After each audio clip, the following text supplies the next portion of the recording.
Hello students, welcome dot की पाठशाला। आज हम सीख रहे बच्चों मिड पॉइंट थ्योरम। बहुत इंपॉर्टेंट थ्योरम है एक्सरसाइज 8.2 करने से पहले, क्योंकि एक्सरसाइज 8.2 में ही मिड पॉइंट थ्योरम यूज होने वाली है। आपको कह रही है the line segment joining the mid points of any two sides of a triangle is parallel to third side and equal to half of it. कह रहा है अगर हमारे पास कोई ट्रायंगल है और उस ट्रायंगल के दो साइड्स के मिड पॉइंट से एक लाइन जुड़ रही है, जैसे इस ए बी साइड का मिड पॉइंट है डी और ए सी साइड का मिड पॉइंट है ई, और एक लाइन जुड़ रही है, ये लाइन इस तीसरी लाइन बीसी लाइन के पैरेलल भी होगी और आधी भी होगी। ये कहती है मिड पॉइंट थ्योरम, जो हमें प्रूफ करनी है। कह रहे हैं DE parallel BC and DE equal to half BC, और हमें पास डी और ई जो है वो मिड पॉइंट्स हैं। तो मैंने बोला हम एक्सटेंड करते हैं डीई को पॉइंट एफ तक कुछ इस तरीके से कि डीई और ई एफ हमने बराबर लिए कंस्ट्रक्शन में और ज्वाइन करा है सी एफ को। अब प्रूफ के लिए हम क्या करेंगे, देखिए हम लोग को एक ट्राइंगल नजर आ रहा है, इन ट्राइंगल AED, एक आपको ट्राइंगल नजर आ रहा है AED और एक ट्राइंगल आपको नजर आ रहा है CEF। अब क्या करेंगे, इन दो ट्राइंगल्स को हम कॉन्ग्रेंट करेंगे। हमें बच्चों पता है कि अगर E मिड पॉइंट है तो AE EC के बराबर होगा। रीजन क्या लिखेंगे, हम बोलेंगे E is mid point of AB, mid point of AC। Next चीज हम क्या बोल सकते हैं कि मैम एंगल 1 एंगल 2 के बराबर होगा, वर्टिकली ऑपोजिट एंगल्स। उससे नेक्स्ट चीज क्या बोली जा सकती है कि ED जो है वो EF के बराबर होगा बाय कंस्ट्रक्शन। जब बच्चों तीन चीजें हो जाती हैं तो हम बोलते हैं दैट ये ट्राइंगल्स क्या हो गए, AED कॉन्ग्रेंट हो गया CEF के बाय SAS कॉन्ग्रेंसी रूल। और जैसे बच्चों ये हमारे पास कॉन्ग्रेंट हुआ, अब हम बोल सकते हैं कि मैम देयरफॉर AD जो है वो CF के बराबर हो सकता है CPCT से, और एंगल 3 एंगल 4 के बराबर हो सकता है बाय CPCT। ये हम बोल सकते हैं AD जो है वो CF के बराबर हो सकता है और एंगल 3 जो है वो एंगल 4 के बराबर हो सकता है बाय CPCT। अब स्टूडेंट्स इससे हमें क्या मिला, हमें पता है नाउ, हम लोग को पता है कि एंगल 3 एंगल 4 के बराबर है।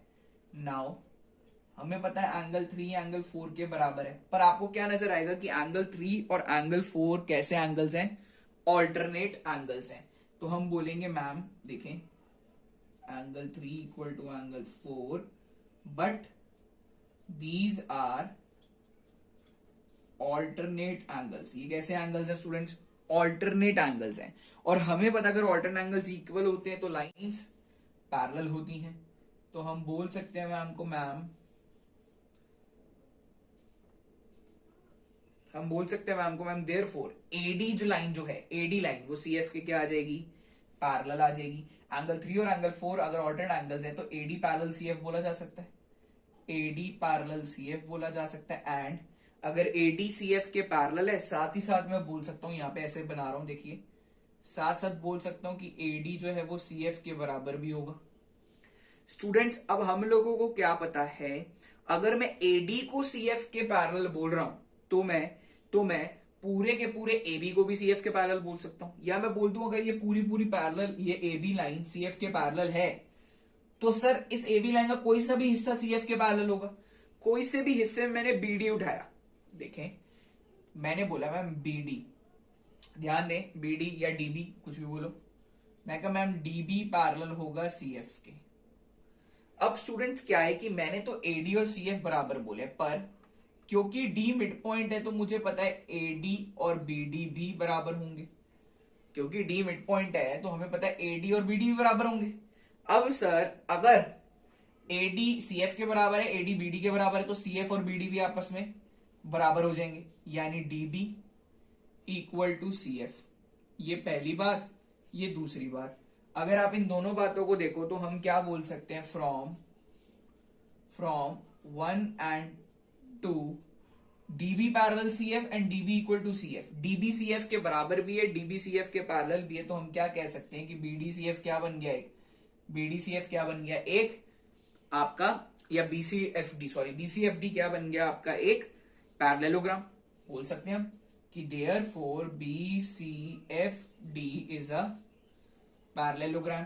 और आप रीजन लिखेंगे, रीजन क्या लिखेंगे, that if one pair of opposite side is both equal and parallel then it is a parallelogram. If one pair of opposite side is both equal and parallel, then it is a parallelogram बोला जा सकता है।